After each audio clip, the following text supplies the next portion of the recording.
Hadza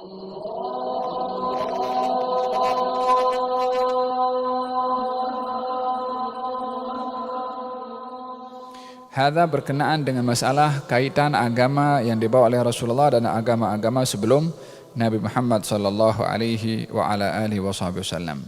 Hari ini kita ingin memperbahaskan berkenaan dengan fasal kedua yang menceritakan tentang kelahiran Rasulullah sampai diangkatnya Nabi menjadi Nabi. Katanya Syahid Dr. Muhammad Said Ramadan Al-Buti mengatakan, amma nasabuhu, adapun nasabnya adalah Muhammad bin Abdullah bin Abdul Muttalib. Abdul Muttalib ini namanya Syaibatul Hamdi bin Hashim bin Abdi Manaf. Abdi Manaf namanya Mughirah, ibn Qusay namanya Zaid, ibn Kilab namanya Hakim bin Murrah bin Ka'ab bin Lu'ay bin Ghalib bin Fihr bin Malik bin Nadar bin Kinanah bin Khuzaimah bin Mudrikah bin Ilyas bin Mudar bin Nizar bin Ma'ad bin Adnan. Nasab ini diambil daripada perkataan Nabi sallallahu alaihi wasallam ketika Nabi memberitahukan tentang identitinya melalui nasabnya. Selalunya orang kalau sebut nasab fulan bin fulan selesai. Tapi baginda Rasulullah sampai 21 atau 22 nama datuknya disebutkan oleh Nabi sallallahu alaihi wasallam. Muhammad bin Abdullah bin Abdul Muttalib bin Hashim bin Abdi Manaf bin Qusay bin Hakim bin Murrah bin Ka'ab bin Lu'ay bin Ghalib bin Fihr bin Malik bin Kinanah bin Khuzaimah bin Mudrikah bin Nizar bin Mudar bin Nizar bin Ma'ad bin Adnan. Ingin diberitahukan di sini pentingnya seseorang untuk mengenal nasabnya dan seseorang mengetahui tentang hikmah mengetahui nasab, dan juga peringatan kepada seseorang untuk tidak sembarangan menisbahkan dirinya kepada nasab yang bukan bapaknya. Nasab ini satu kehormatan. Marwah seseorang adalah terletak kepada nasabnya. Yang dengan nasab banyak hukum terkait melalui nasab, sehingga orang tidak boleh sembarangan menyebutkan nasab yang bukan yang sebenar. Tentang wali dalam pernikahan bergantung juga terhadap nasab. Faraid bergantung kepada nasab.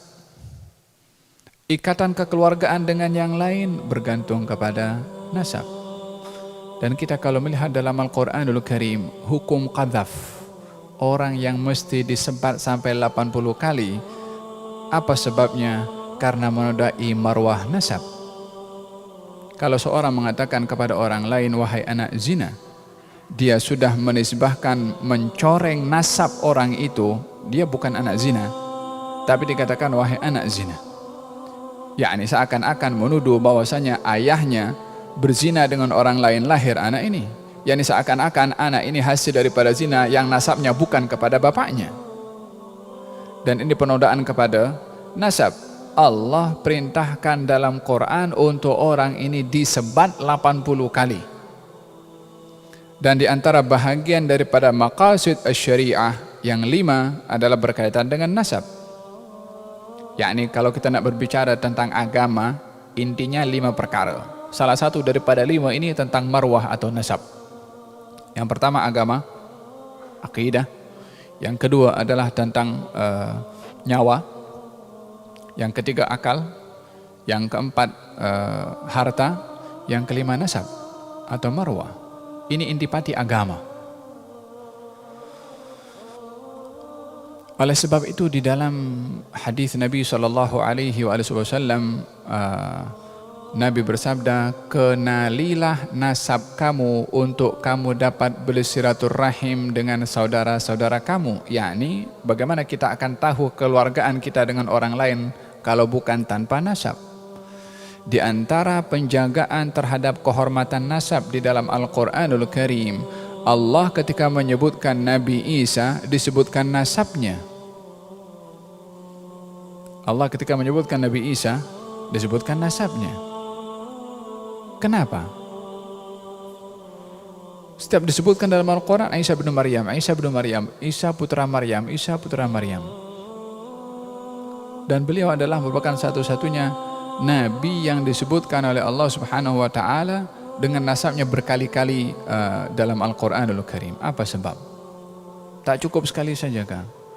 Untuk memberitahukan bagaimana Allah melindungi nasab Sayyidina Isa alaihissalam yang kaum Yahudi menuduh kepada Siti Maryam yang suci kalau dia berzina sehingga dapat melahirkan anak tanpa suami. Maka Allah Subhanahu wa Ta'ala melindungi di sini Isa putra Maryam.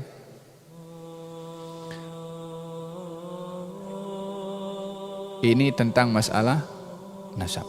Kita dalam Al-Quranul Karim juga Allah Subhanahu wa Ta'ala berfirman tentang dalam surat Al-Ahzab, ya. Allah berfirman dalam Al-Quran, ud'uhum li'abaihim. Panggillah seseorang itu sesuai dengan nasab ayahnya. Kalau kamu tidak tahu siapa ayahnya, maka dia adalah saudara kepada kamu, yakni tanpa menisbahkan dia anak kepada fulan atau kepada fulan, yang fulan itu bukan bapak sebenar kepada orang yang kita nak binkan dengan fulan tadi. Ud'uhum li'abaihim. Panggillah orang itu sesuai dengan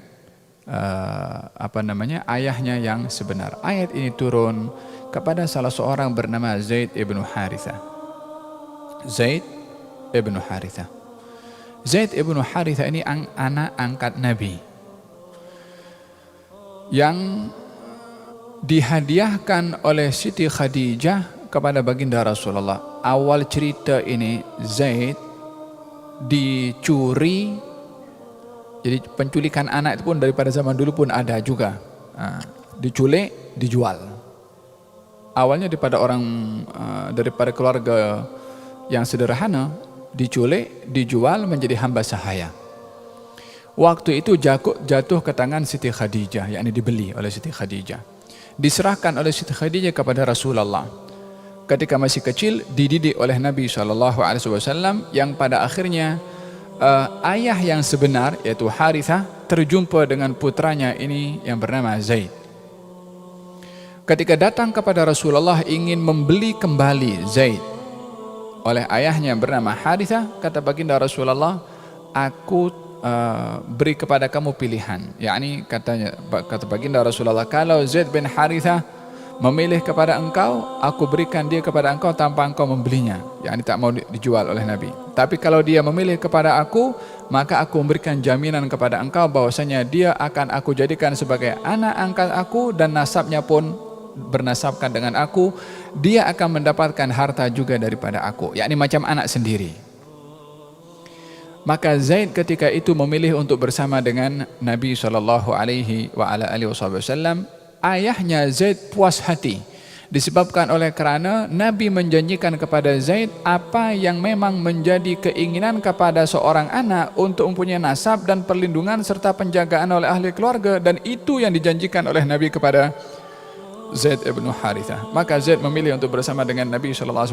Mulai daripada itu dipanggil Zaid bin Muhammad, Zaid bin Muhammad, Zaid bin Muhammad. Sampai turun firman Allah. Waktu itu belum ada larangan anak angkat nasabnya kepada Nabi SAW. Sehingga turun firman Allah Subhanahu wa Ta'ala di dalam surat Al-Ahzab yang melarang kepada umat Islam untuk memanggil seseorang dengan nasab bukan bapaknya sendiri. Allah berfirman, ud'uhum li'abaihim. Panggillah mereka sesuai dengan nasab ayahnya sendiri. Maka bermula daripada itu diubahlah panggilan Zaid ibn Muhammad kepada Zaid ibn Harithah. Kita melihat perhatian yang diberikan oleh Allah terhadap masalah nasab ini, sehingga Allah turunkan ayat melarang orang memanggil kepada orang lain dengan nasab yang bukan ayahnya. Sehingga kekal hingga hari ini, seseorang bila mana membaca Al-Quranul Karim dalam surat Al-Ahzab, larangan daripada Allah memanggil seseorang dengan nasab yang bukan ayahnya sendiri. Nabi SAW berfirman, la'anallahu man intasaba ila ghairi abi. Allah melaknat kepada seseorang yang menasabkan dirinya bukan kepada ayahnya sendiri.